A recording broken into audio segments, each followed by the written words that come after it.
go ahead. Thank you. Mr. Speaker, allow me to, in response to the questions by Leader of Majority, to start with the pending bills on. In fact, Mr. Speaker had a lot to say, but because of limitation of time, I left out something on the issue of pricing and general procurement and supply chain management.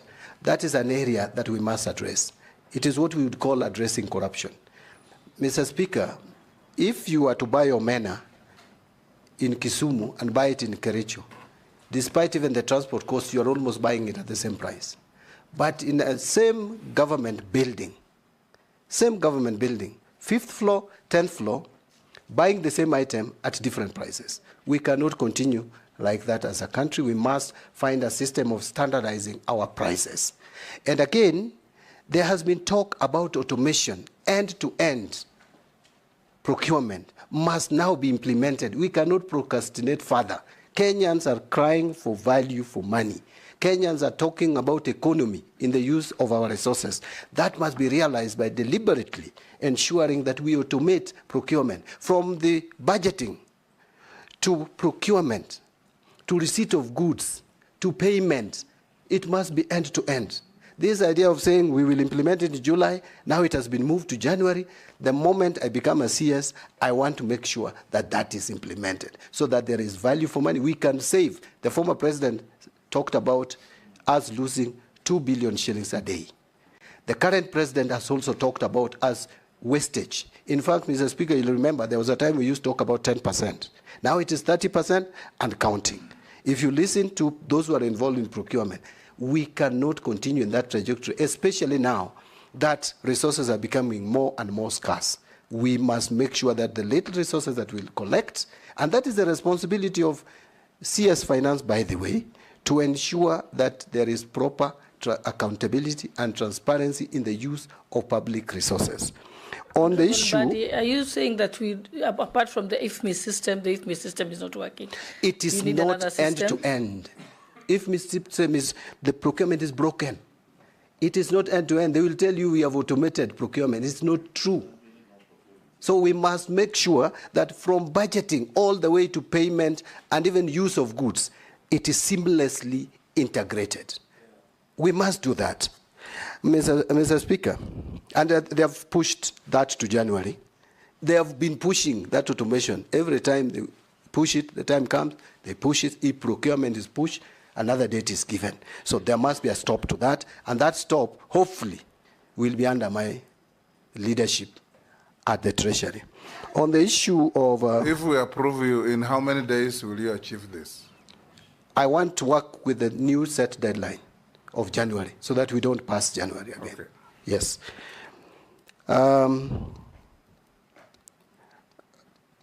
The communication, I am in total agreement. In fact, the reason why we lost the finance bill was communication. And this we must change. And by the way, one thing that I would want to talk about and maybe advise the current government, now that I'm going to sit at the highest policy decision-making body, if approved, is that we must improve on our communication.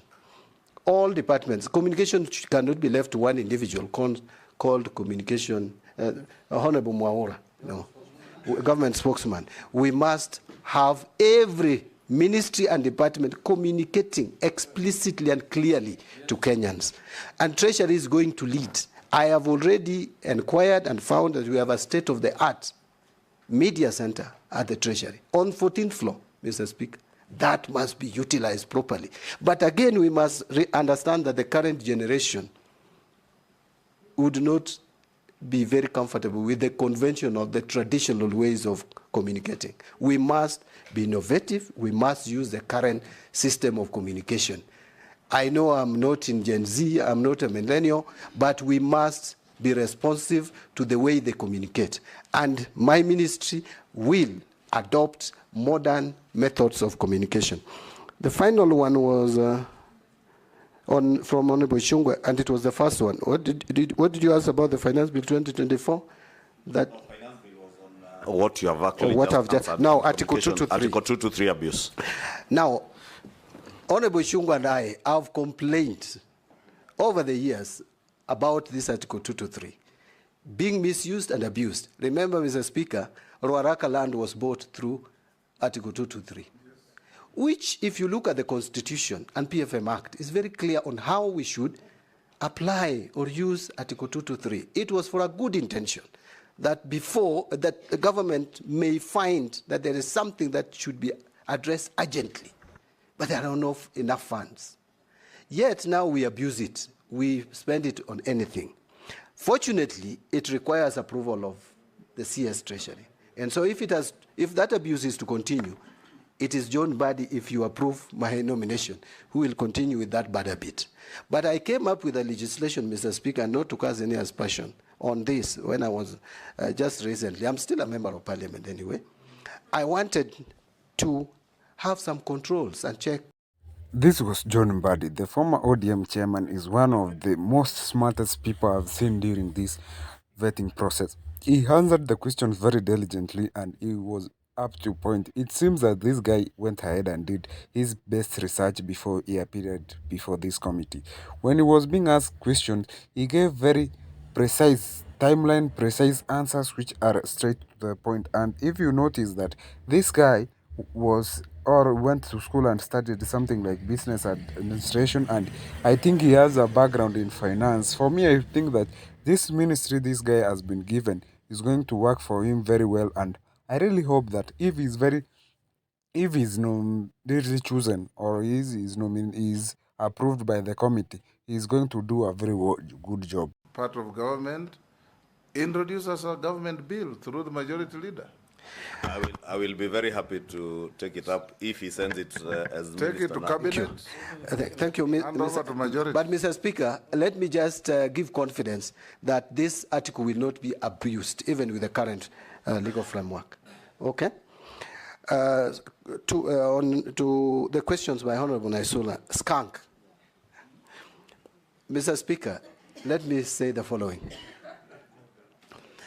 Up to now, I'm a member of the National Assembly with a mandate to oversight, with a mandate to legislate and to represent. Mr. Speaker, I have a duty, up to now, to vet and approve President's appointees. I must discharge that mandate properly. And that is what I did. I am moving to the other side of the executive. I will not have that mandate anymore. It is now the mandate of Honorable Naisula and the rest of us to determine whether John Mbadi is a skunk or not. I want to leave it there. On advisors, it is true, and by the way, you can't stop the president from having advisors, whether political, economic, or otherwise.